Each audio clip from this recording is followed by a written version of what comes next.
Bonjour à tous, ici c'est Serge Kakilembe du 3xw.jctune.com et bienvenue sur mon canal YouTube éducatif et informatif, le Trading Wall Street TV.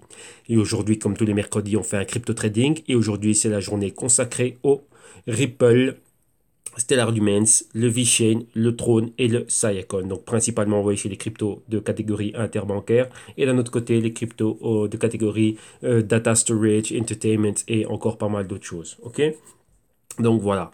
Bien sûr, avant de commencer, je dois vous rappeler que tout ce que je vais analyser, les tests que je vais soutenir et ce dont je vais débattre ici avec vous, donc principalement du price action, que tout ceci n'est que dans un but illustratif, démonstratif et éducatif et donc en aucun cas cela doit être pris comme une incitation à trader, spéculer et investir avec des actifs financiers qui sont très volatiles, qui dans ce cas-ci sont le Tron, le VeChain, le Siacoin, le Stellar et le Ripple. Donc XRP. Et donc voilà, donc avant de placer un trade ou de faire un investissement, soyez sûr de faire vos analyses, vos recherches et vos investigations très poussées.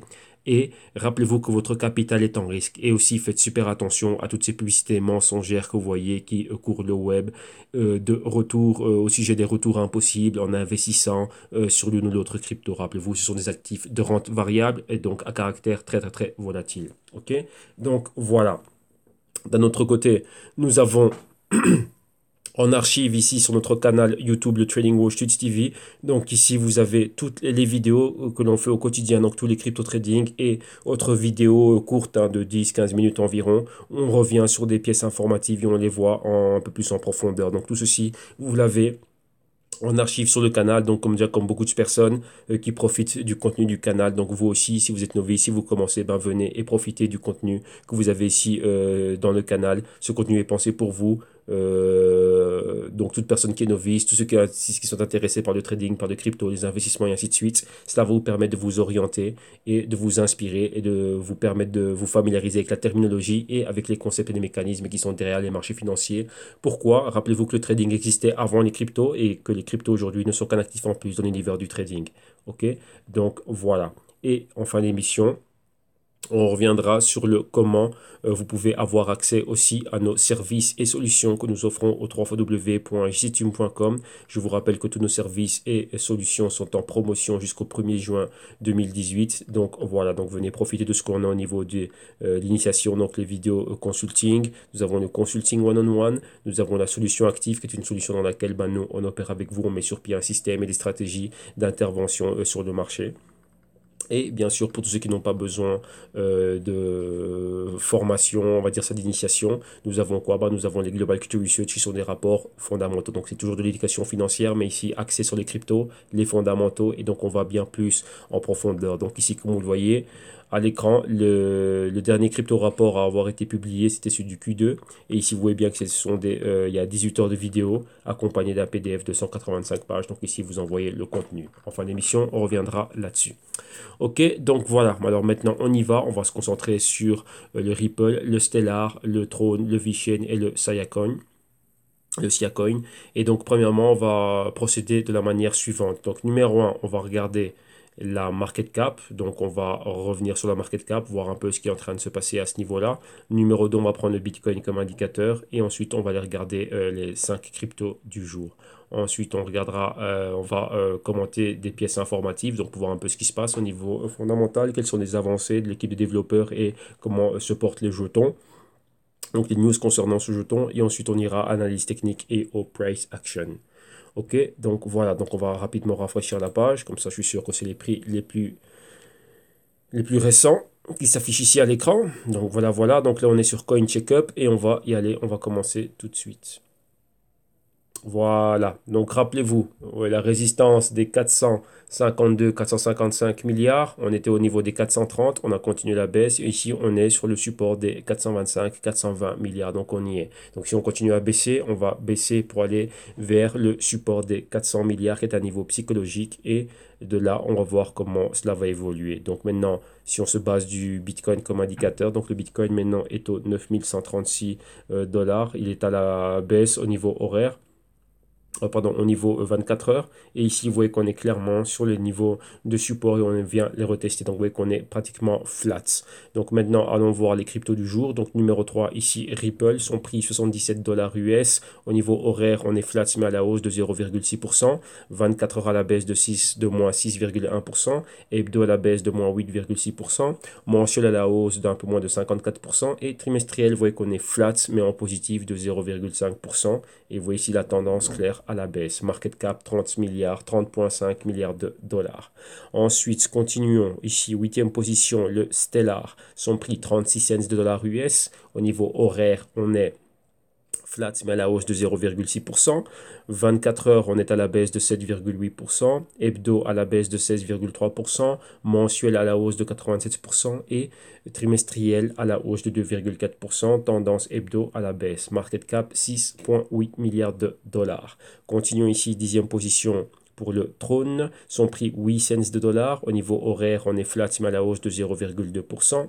24 heures à la baisse de 4,3%. Hebdo à la baisse d'un peu moins de 12%, mensuel à la hausse de 115% et trimestriel à la hausse de 118%. Et ici aussi, hebdo, tendance à la baisse. Market cap 5,2 milliards de dollars. Ensuite, on a le V-Chain ici, 15e position.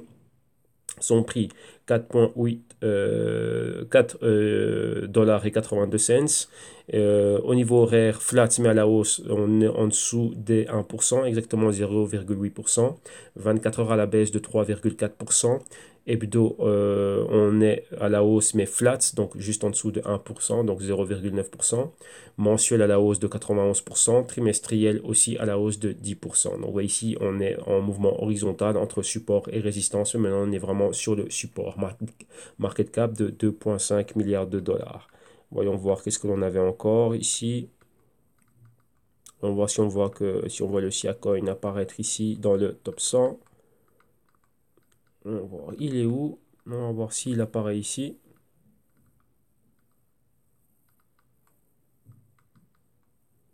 Non, il n'est pas ici dans le top 100.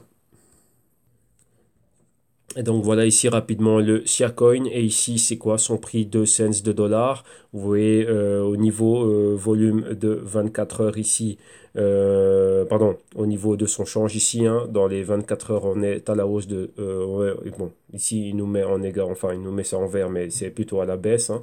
On est à la baisse de moins 3,4%. Et au niveau hebdo, ici, on est à la baisse de 5,6%. Donc ici, on le voit directement au niveau horaire, on est flat, à la hausse de 0,62%. Mensuel ici plus 130%, trimestriel à la hausse de plus de 15,7%. Market cap, on est en dessous du milliard, on est exactement à 865 millions et le volume c'est de 31 millions ici en 24 heures. Ok, donc voilà. Alors maintenant on va directement se rediriger vers quoi? On va regarder un peu les news. Hein. Donc rappelez-vous, Ripple, toujours dans les news. Donc c'est la crypto avec laquelle il y a le plus de news, mais des news réellement bien croustillantes. Toujours sur base de quoi? Sur base de nouveaux partenariats, de pas mal de choses. Et ici, l'article ici parle de quoi? De la compétition, de la course qu'il y a entre le Ripple et l'Ethereum. Pourquoi? On voit que Ripple est au troisième poste, mais avec tout ce qu'il est en train de faire de positif, il pourrait surpasser l'Ethereum. Rappelez-vous, grâce à la news que nous avait partagé Adil la semaine passée concernant le Code Use, donc qui était le projet de smart contracts, de décentralisation, enfin de création d'applications décentralisées et ainsi de suite du Ripple qui avait été lancé à sa création aussi, hein, donc en 2012, qui avait été, on va dire, en hibernation pendant tout ce temps et maintenant voilà, ils ont réanimé, réavivé le projet, donc là c'est là et ici donc il y a cette grosse bataille entre le Ripple et l'Ethereum. Bon, l'article ne parle pas spécialement de ça, mais ici c'est bien d'avoir cela à l'esprit. Ok, donc aussi Adil, encore un grand merci, j'ai vu qu'il nous avait encore partagé un comment dirais-je, une news, c'est une news un peu dans la continuité du partenariat entre Ripple et des banques saoudiennes et le Ripple avec la Banque centrale d'Arabie Saoudite. Et dans la news, il y avait le député gouverneur, la personne en charge et à la tête de la Banque centrale saoudienne qui parlait du partenariat qu'ils avaient avec le Ripple, de la technologie qu'ils étaient en train d'utiliser et comment est-ce que cela allait leur servir. Donc principalement, on voit que c'est très dynamique dans la région et ça leur permettait, comment dirais-je, de rentrer dans un nouvel âge, hein, donc vraiment de rentrer vraiment dans une ère post-pétrole et ils veulent vraiment que leur économie soit transformée. Ils étaient dans l'économie, on va dire, de l'ancien ordre dans cette région-là, c'est tout ce qui est pétrolier, donc énergétique, énergie fossile. Et maintenant, avec cela, ça va leur permettre d'aller de l'avant dans le monde de blockchain et d'en faire partie. Donc, monter dans le wagon de la révolution industrielle 4.0. Donc, c'est celle qu'on est en train de voir ici avec le blockchain et les nouvelles technologies. Donc, c'est très dynamique aussi au niveau de... On pense principalement aux grands acteurs. Donc, ici, c'est directement l'Arabie Saoudite, le Qatar et d'un autre côté, les Émirats Arabes Unis avec Dubaï en tête. Donc, Dubaï, Abu Dhabi, ainsi de suite. Donc, vous voyez que tout cela, au niveau du Ripple, ça va leur permettre d'être dynamique dans leur transfert et services bancaires dans la région. Donc, là c'était du point de vue du député gouverneur, donc de la personne en charge de la Banque centrale d'Arabie Saoudite. Donc voilà, et encore une fois, Adil, un grand merci pour ta news. Donc là, c'est ce que j'aime chez vous. Donc tous ceux qui partagez et tous ceux qui sont abonnés au canal YouTube. Donc voilà, merci pour cet apport. Et là, c'est super intéressant, c'est super important. Donc voilà, merci et que ça continue. Donc ici, donc voilà, donc Ripple, rappelez-vous, en continuité avec ce qu'on avait au niveau du code use. Donc il y a un coude à coude maintenant avec Ripple et Ethereum pour ce deuxième spot que pour le moment, temporairement, on peut dire ça comme ça, occupe encore Ethereum. Alors ici, on va en Grande-Bretagne, on continue encore avec Ripple et il y a eu une session au Parlement. Et dans cette session, voilà, ils étaient en train de discuter le blockchain et il y a eu un gros problème ici, un gros conflit d'intérêts. Pourquoi? Parce que l'un des personnes assistantes, donc l'un des députés ici au Parlement, était un ancien conseiller et avait bossé pour R3, donc R3, donc R3, qui est une compagnie blockchain aussi, qui, rappelez-vous, à un moment donné, ils étaient en partenariat avec Ripple et là il y a une scission de ce partenariat et ça s'est très mal passé et donc là voilà c'était comment dirais-je ça a été même traîné même amené en justice et donc là maintenant là les députés comme on dit en anglais étaient fort biased. Donc c'est à dire qu'est-ce que ça veut dire ici il y avait pas mal de conflits d'intérêts, c'est à dire quoi, il a ouvertement critiqué Ripple et en faveur de quoi, il était fortement en faveur de R3. Donc voilà, tout simplement c'était quoi, et pour lui le Ripple n'amenait rien du tout, qu'il fallait pas l'utiliser, qu'il y avait aucun bénéfice de la technologie Ripple au niveau de la fintech, ainsi de suite. Et pourtant, avec R3, il n'était là et ne faisait que faire les éloges de R3. Donc voilà, donc là, même à ce niveau-là, il y a encore ce genre d'enfantillage qui arrive là, mais là, comprenez ici que ce sont des grands enjeux et c'est beaucoup de business, vu qu'il y avait beaucoup d'argent. Comment dirais-je, dans ce genre de partenariat. Donc maintenant, continuons. Et ici, un autre article qui nous parle de quoi? Des 4 raisons principales pour lesquelles il faut continuer à être dans Ripple. Donc ici, vous voyez que c'est une image de ce qui se passe ici. Et là, qu'est-ce que l'on voit ici? On voit déjà des grandes entités bancaires, donc HSBC, Barclays, ici, Citigroup, et ainsi de suite. Et donc, voilà. Et qu'est-ce qui est en train de se passer ici? On parle de la pénétration réellement du Ripple au sein de l'industrie bancaire. Donc là, d'un autre côté, ici, on parle un peu de quelques plans. Donc, vous voyez ici Ripple par rapport au MoneyGram. Et ici, la différence, encore une fois, entre le XRP, donc le jeton qui lui est décentralisé, la technologie qui elle est décentralisée, et Ripple qui est la compagnie qui, elle, ne l'est pas. Et le gros problème, c'est quoi? C'est que la compagnie Ripple est la plus grande détentrice de quoi? Donc holder de jetons du XRP, exactement 55 milliards qui sont mis dans un compte escrow. Donc un compte escrow avec W, c'est quoi? C'est juste un compte, on va dire, c'est une espèce de compte ségrégué dans lequel on garde ces 55 milliards de jetons XRP pour un futur usage, future utilité, au cas où il faudrait pourvoir de la liquidité ou pour tel ou tel autre projet. Donc voilà. Et quoi encore, voilà, le choix, donc XRP par rapport au BTC. Donc pourquoi ici? Tout simplement au niveau des coûts, rapidité de transaction et utilité. Donc tout simplement, c'est ça. Et bien sûr ici, encore une fois, par rapport à ça, parler de tout ce qui est XRP supérieur à un quel niveau? Rappelez-vous, le fait d'avoir pénétré fortement l'industrie bancaire, ça fait que à un moment donné, tout le monde se dit oui, les cryptos, c'est ceci, c'est ça, mais une fois qu'on a les entités bancaires qui confient, on va dire, leurs transactions, la rapidité et la validation de leurs transactions à Ripple et qui s'appuient réellement, on va dire, sur la technologie et voir que ça peut être fait, comme on le souligne bien ici, bien plus rapide que Swift, à moindre coût et sécurisé. On n'a pas besoin d'avoir, comment dirais-je, trop de tralala et de blablabla au niveau de la sécurité et de la transparence et de savoir exactement à qui on a affaire. Et vu que ici, le blockchain nous permet de faire des transactions trustless, c'est-à-dire sans pour autant avoir confiance dans l'autre partie, ça c'est un plus. Donc d'un autre côté, c'est quoi? Ça donne aussi c'est une belle vitrine pour les cryptos. Bah, pourquoi? Bah, vu qu'on voit un cas d'utilité concret. Et ici, on parle d'argent. Et l'argent, vous voyez que ça crée d'énormes problèmes, hein, déjà au niveau de la confiance. Et ici, lorsqu'on voit que là, ça peut se passer bien au niveau bancaire et que ça peut remplacer Swift et ça le fait mieux que Swift. Et donc là, c'est un point positif. Donc là, voilà pour le Ripple. Et encore une fois, ben ici, c'est un article qui revient un peu aussi sur les cas d'utilité du Ripple et sur les pros, enfin tout ce qui est pour et tout ce qui est contre, hein. Donc là, voilà.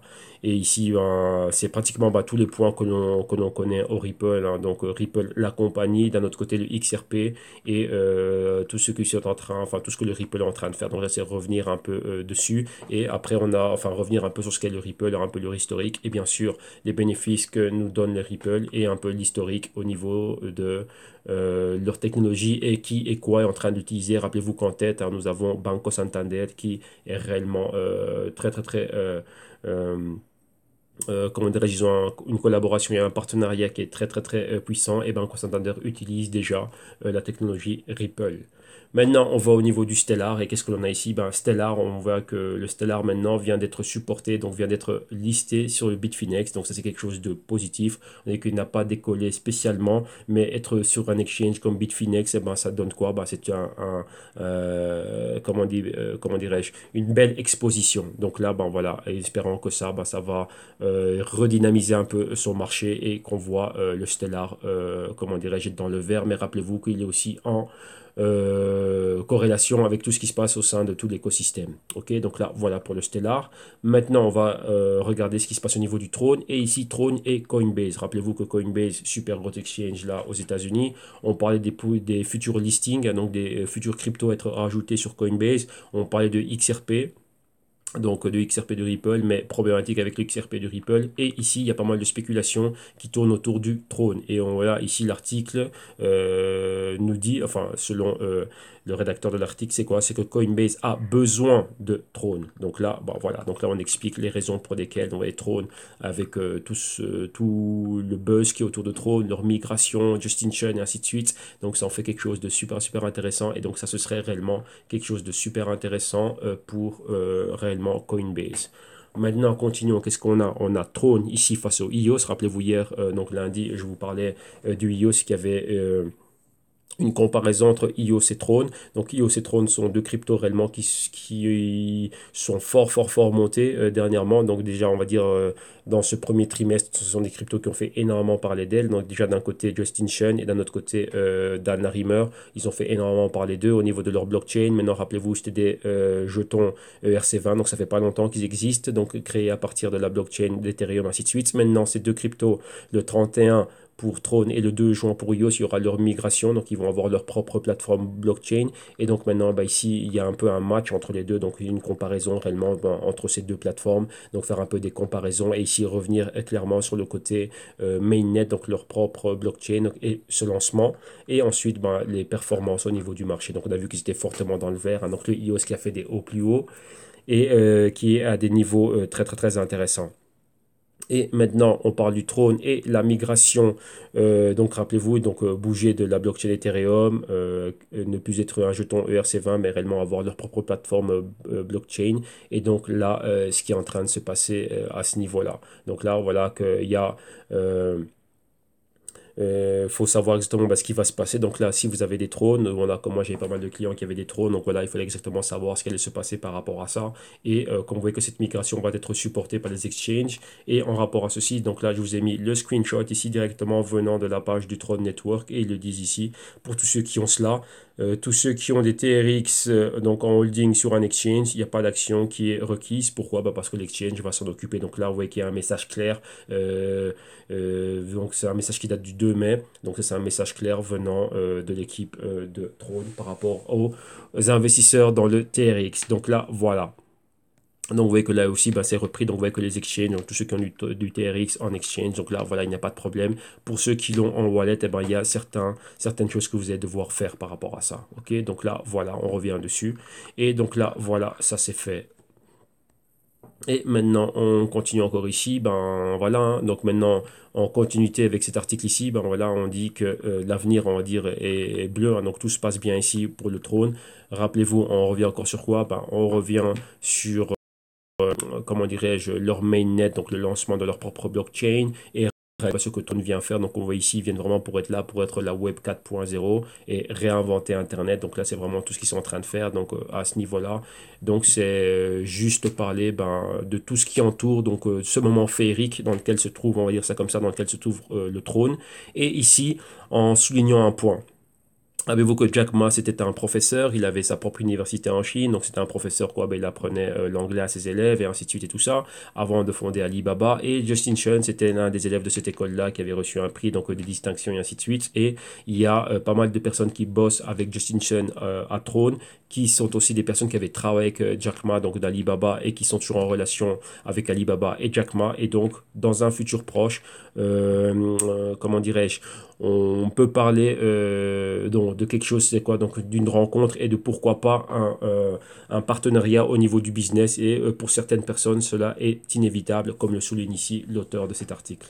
Donc voilà, donc vous voyez que si déjà l'avenir, on va dire, comme on dit, tout est bien pour trop dans ce moment-ci, avec tout ce qui est en train de se passer, si la vision se maintient, s'ils peuvent arriver à cela, et vous rajoutez en plus une couche de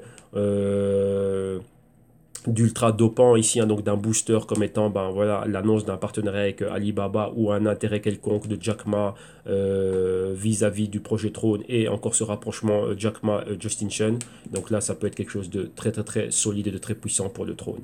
Et maintenant, voilà, hein, donc la dernière news ici concernant le Throne, c'est ça, donc Throne, comme on dit, Trône, c'est quelque chose de super génial. Pourquoi? Vu tout ce qui est en train de se passer, c'est le moment d'être positionné réellement dans le trône. Vous voyez qu'ils reviennent encore sur le lancement de leur mainnet, et ainsi de suite, et tout ce qui est en train de se passer. Et réellement, ce qu'ils ont fait, rappelez-vous qu'il y avait une petite bataille entre Vitalik Buterin et Justin Sun au niveau de Twitter.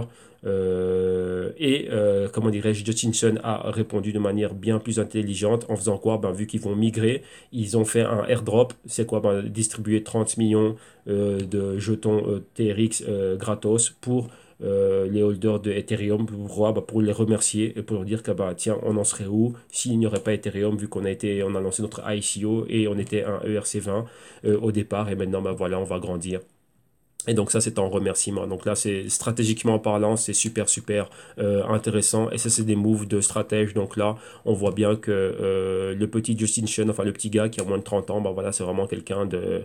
il sait ce qu'il fait. Donc là, on voit bien que c'est un véritable CEO. Il a de la graine de CEO, c'est de la graine d'entrepreneur et on le voit dans sa démarche. Il maîtrise bien les temps, les pas à faire. Et c'est pas pour rien qu'il était représentant Ripple pour la Chine et que toutes ces pénétrations que vous voyez en Asie qui ont été faites comment dirais-je, pour le Ripple et bien sûr vis-à-vis de la Chine particulièrement, c'était lui qui était derrière. Donc c'est pas n'importe quoi, il n'a pas été choisi pour occuper cette tâche-là pour rien. Donc ouais, comme je dis, il faut aller se documenter et voir les faits. Ouais, les faits sont plus importants. Qu'est-ce qu'il a accompli? Les faits sont là et ça, on lui doit. Et donc voilà, donc il faut lui donner son mérite par rapport à ce qu'il a fait. Donc maintenant, le bien qu'il a pu faire pour Ripple, maintenant il est en train de le faire pour Throne. Et donc voilà, donc il y a pas mal de personnes qui ne comprennent pas réellement toujours ce qui est en train de se passer. Pourquoi est-ce que ça traîne? Pour beaucoup, ça traîne. Mais il faut comprendre qu'il y a des compagnies qui sont derrière et de par la loi et de par la formation de certaines compagnies comme la sienne Paywall qui va venir bosser aussi en appui au niveau du projet TRX. Dans une compagnie, il y a ce qu'on appelle des shareholders. Et lorsqu'on a une compagnie qui est centralisée, je dis bien que le TRX est décentralisé, mais la compagnie Payway est centralisée, comment dirais-je, on ne bouge pas comme on veut. On a ce qu'on appelle un board. Donc le board, bien que je sois CEO, j'ai un board. Donc des personnes qui ont des stakes dans ma compagnie, donc des stakes, donc de l'équité, donc des participations dans ma compagnie, et les décisions doivent être prises à l'unanimité, comment dirais-je, via vote à travers le board des directors. Ok? Donc voilà. Là, c'est tout pour les news. Et maintenant, on va aller voir un peu le trade. Donc, on va voir un peu comment on a évolué donc par rapport à la semaine passée et on en est où aujourd'hui.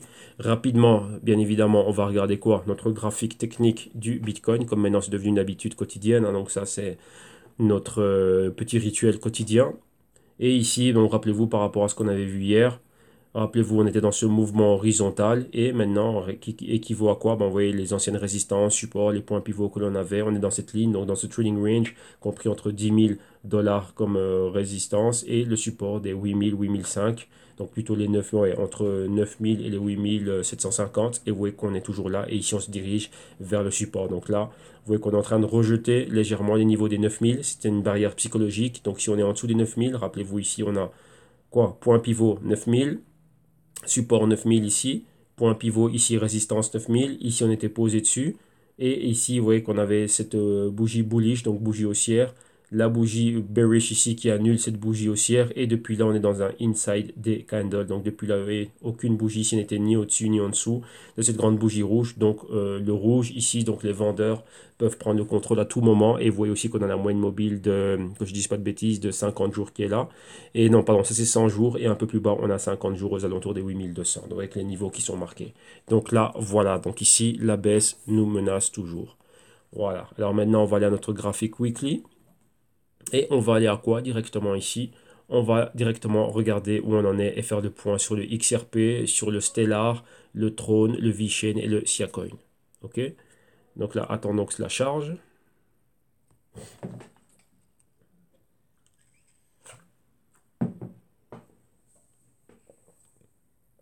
Voilà, voilà. Pas tout de suite. On revient ici. Et on va charger le XRP. Voilà, face au dollar US. Voilà, et on va prendre les prix qui nous viennent de Poloniex. Et on avait nos analyses qui étaient là. Et voilà, on y est. Donc voilà, déjà, vous voyez le stochastique, on a rejeté la barrière des 50, donc le marqueur des 50. On a une convergence entre le pourcentage K et le D. Et maintenant, on va voir quelles étaient les projections que l'on avait ici la semaine passée, ce qu'on avait analysé.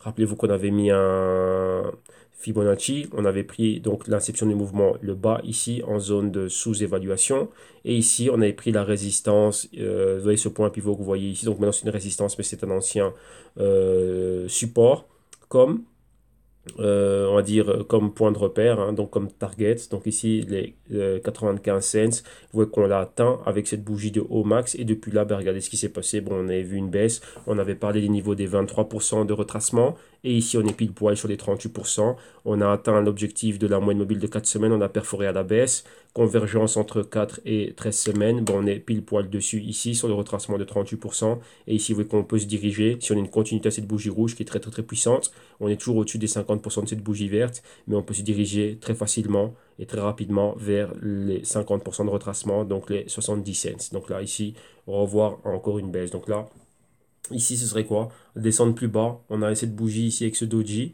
Et vous voyez qu'on a encore on a un point bas ici. Hein, donc ce pointeur ici qui pointe les 61-62% de retracement de Fibonacci aux alentours des 62 cents. Et ce serait annulé complètement cette bougie verte ici. Et donc là, vous voyez que si on a une continuité à cette bougie rouge la semaine suivante, donc la semaine prochaine, on pourrait y arriver. Donc là, voilà, ça c'est la target que l'on a ici. Et encore plus bas, on a quoi? La moyenne mobile de 52 semaines.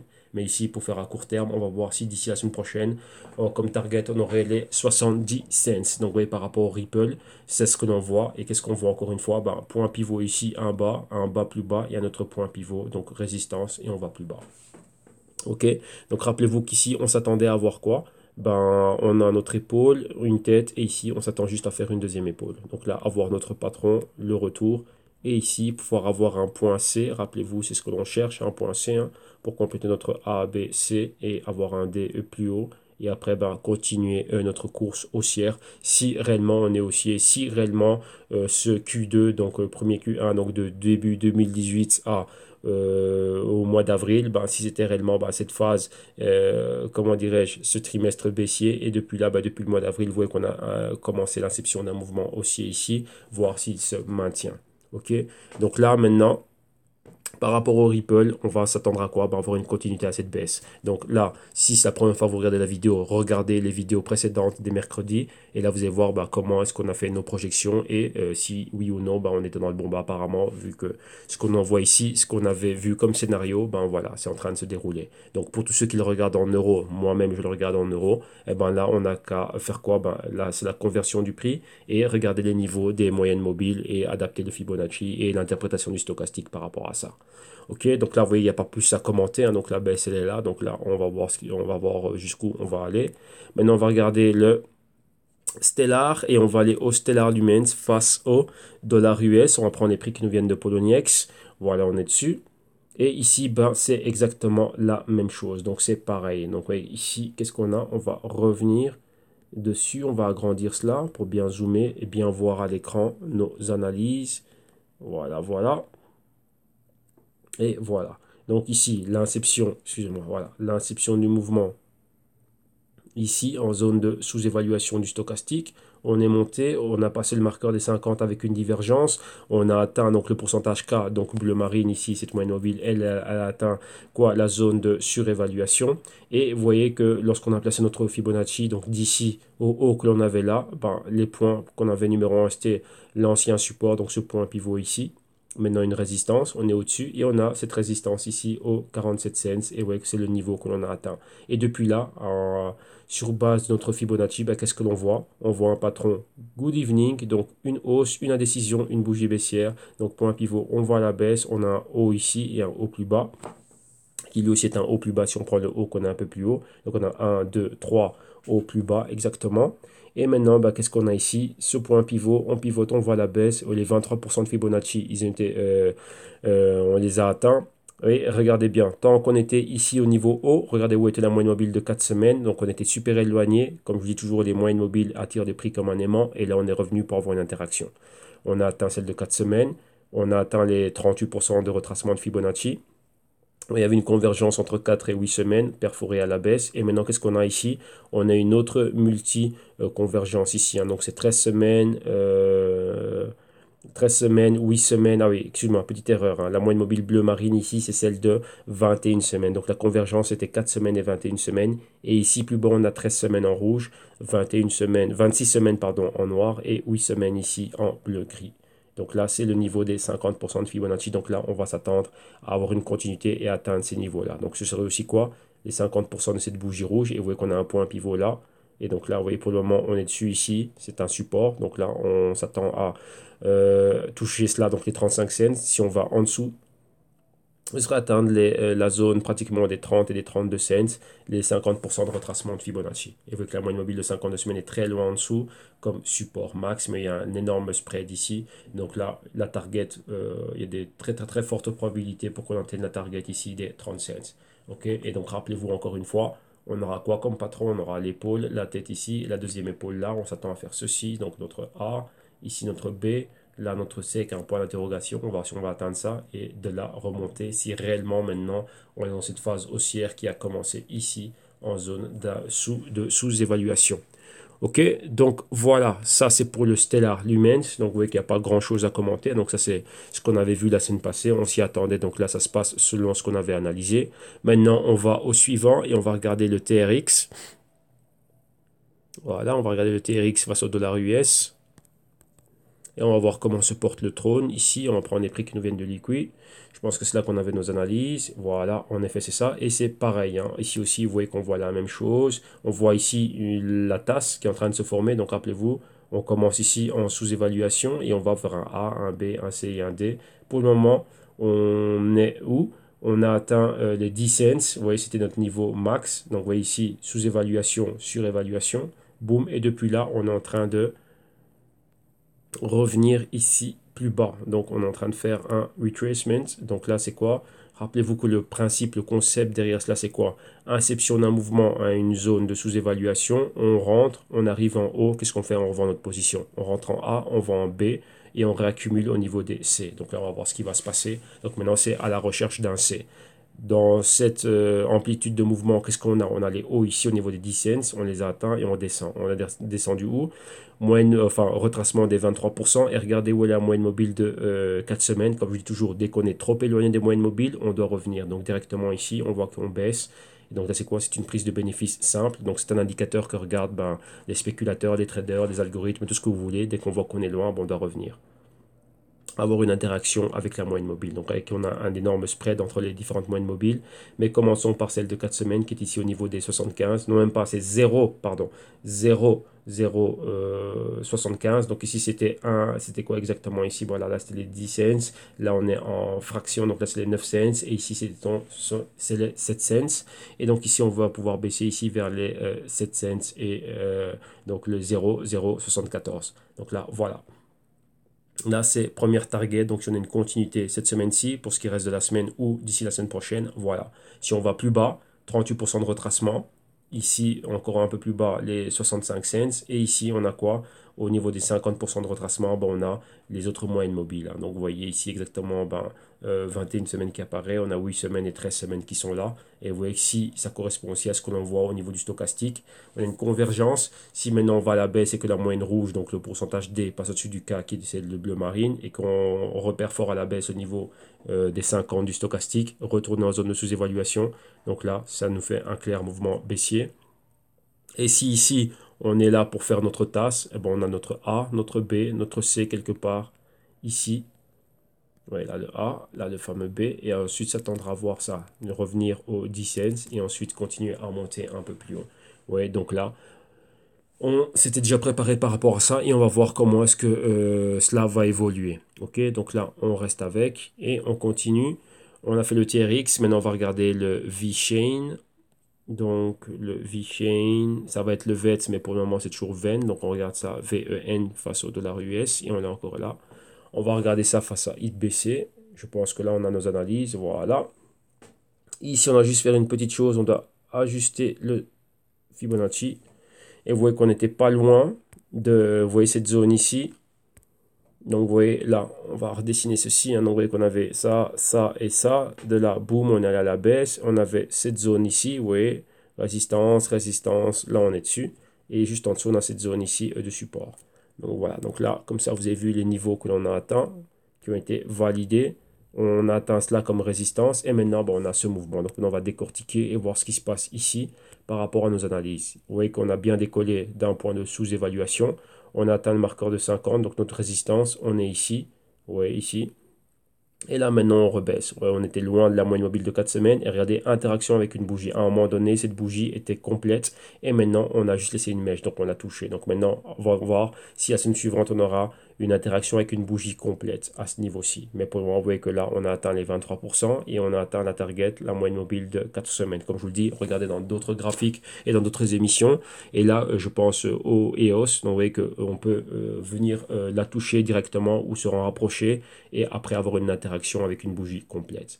Donc ici, le point, c'est quoi? Notre point de repère, c'est les 38% de retracement. Donc ça fait le niveau des 4,36 et on a quoi? On a un point pivot passé ici. Donc un support. Maintenant aussi, encore une fois, on pourrait retester ce support. Donc c'est qu'on sera en dessous de la moyenne mobile de 4 semaines, sur celle de 21 semaines et 13 semaines un peu plus bas. Donc oui, entre 38% de retracement et 50% de retracement ici aux alentours des 4 dollars. Oui, et plus bas, on a les moyennes de 26 semaines et de 8 semaines ici. Donc là, vous voyez que ça nous fait des fortes probabilités pour qu'on puisse atteindre ces mouvements-là. On est toujours dans un flux baissier. Donc vous voyez, momentum est baissier.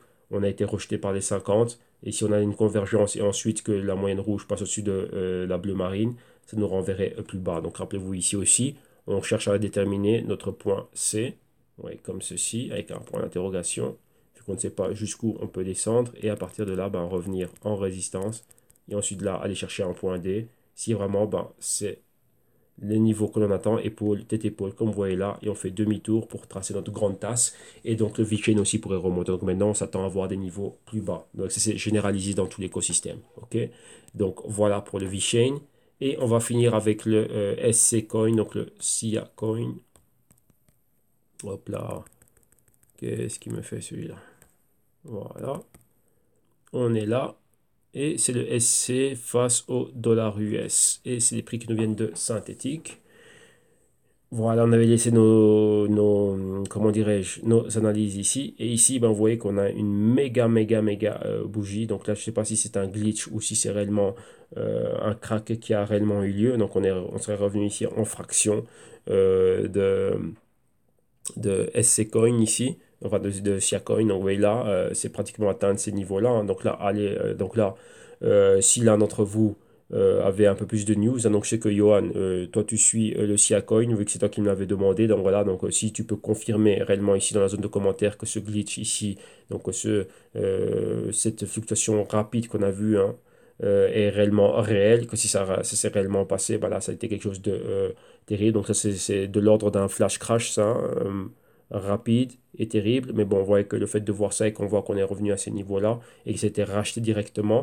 Vous voyez ici, ça n'a pas été, on va dire, interprété aussi par comment dirais-je, par le stochastique. Mais donc voilà.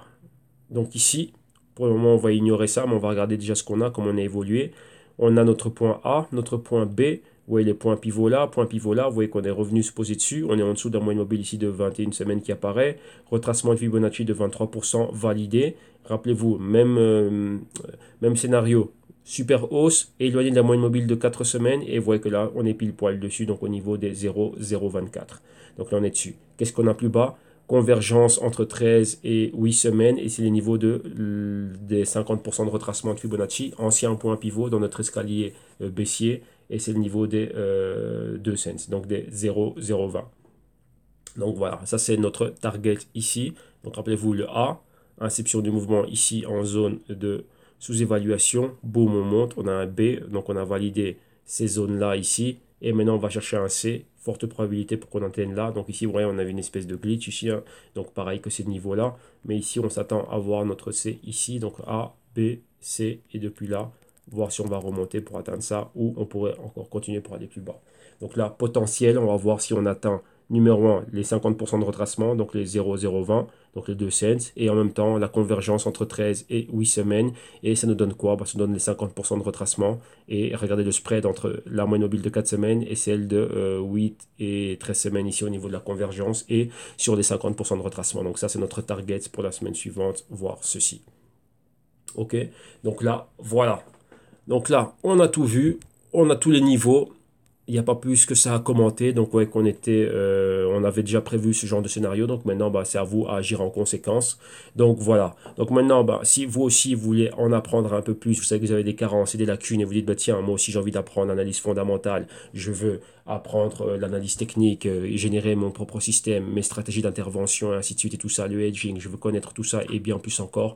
Vous venez au www.jzitium.com. Ces liens, vous les avez ici en description de vidéo. Et là, vous regardez ce qu'on a au niveau des vidéos modules d'initiation. Donc plus de 60 heures de vidéos réparties sur 10 modules avec plein de bonus. Vous avez avec ça en appui les consulting one-on-one à l'année ou en semestre. Rappelez-vous que tout ceci est en promotion jusqu'au 1er juin 2018. Et la solution active, donc là c'est une solution dans laquelle nous on opère côte à côte avec vous pour vous aider à définir votre profil et mettre sur pied un système et des stratégies et ainsi de suite. Et pour ceux qui n'ont pas besoin d'assistance et donc qui veulent des rapports fondamentaux, ben là on a les Global Crypto Research à l'unité ou souscription annuelle. Ça aussi, c'est en promotion jusqu'au 1er juin 2018 et le Q2 a déjà été publié. Comme vous voyez, plus de 18 heures de vidéo accompagné d'un PDF de 185 pages. Et bien évidemment, vous avez aussi des consultings à la carte. Donc ici, qu'est-ce qui se passe? Dès que vous avez trouvé chaussure à votre pied, ben, vous cliquez sur le Buy Now. Imaginez-vous que ce sont les Global Crypto Research. Donc là, une fois que vous cliquez dessus, vous êtes redirigé vers la plateforme de paiement sécurisée de PayPal, comme vous le voyez ici à l'écran. Et une fois sur PayPal, comme lors de tout achat, ben, vous rentrez vos informations si vous utilisez PayPal, si vous avez un compte PayPal. Sinon, ben, PayPal vous permet de procéder à un checkout directement via carte de crédit débit. Et pour nous, vous nous rajoutez juste une adresse @gmail.com afin de pouvoir vous partager des playlists privées et vous donner accès aux Google Docs et autres documents PDF en relation avec le service auquel vous venez de vous souscrire. Et en plus de cela, qu'est-ce qu'on a? On a une autre alternative de paiement. Si jamais PayPal, ce n'est pas votre tasse de thé et aussi PayPal ne fonctionne pas ou il bug. Donc nous avons via ce lien une autre alternative de paiement. Et ici, c'est vers une autre plateforme de paiement sécurisée, celle de Ticktail. Et ne vous inquiétez pas, ces liens, vous les aurez en description de vidéo. Et ici aussi, vous avez accès aux mêmes services, aux mêmes solutions. Donc, imaginez-vous, voilà, que ici aussi, c'est les Global Crypto Research qui vous intéressent. Vous cliquez dessus, vous vérifiez bien le tout. Tout est OK, ça va. Donc là, qu'est-ce qu'on fait après? On valide l'achat, on va au checkout. Une fois que le checkout est fait, on finalise pour aller finaliser la commande pour aller au checkout. Et ici, ben voilà, donc tout est ici avec toutes les informations. Et pour le paiement, ben c'est pareil. Si vous nous rajoutez une adresse @gmail.com pour vous partager la playlist de vidéos privées, les Google Docs et les PDF en relation avec avec le Global Culture Research ou comment dirais-je, ou tout ce qui est en relation avec euh, le service de votre choix. Et ici, ben, vous pouvez payer via carte de crédit, débit, Visa, Mastercard, etc. OK? Et dès que c'est fait, ben voilà. Nous, on confirme votre paiement et on revient vers vous, vers le email. On vous donne accès au matériel privé. OK? Donc voilà, tout ceci, vous avez tous ces liens en description de vidéo. Cette vidéo, vous l'aurez ici sur le canal YouTube. Et en plus de ça, euh, dans la vidéo, dans la description de vidéo, vous allez avoir accès à tous les liens. Donc, pour voir le programme, des vidéos modules, les liens d'achat, ainsi de suite et tout ça, vous l'aurez là. OK? Donc, voilà. Donc, c'était tout aujourd'hui pour cette journée consacrée aux cryptos interbancaires. Donc, le Ripple et le Stellar, les cryptos de data, de divertissement et de décentralisation ici, comme le VeChain, le Tron et le Siacoin. Donc, voilà. Excellente journée à vous tous et moi je vous retrouve demain et encore un grand merci pour le soutien du canal et pour tous ceux qui amènent des news et des informations. Mention spéciale, un grand merci spécialement à Adil, merci pour ta contribution. Donc voilà, excellente journée à tous, un excellent après-midi et on se retrouve demain. Bye bye.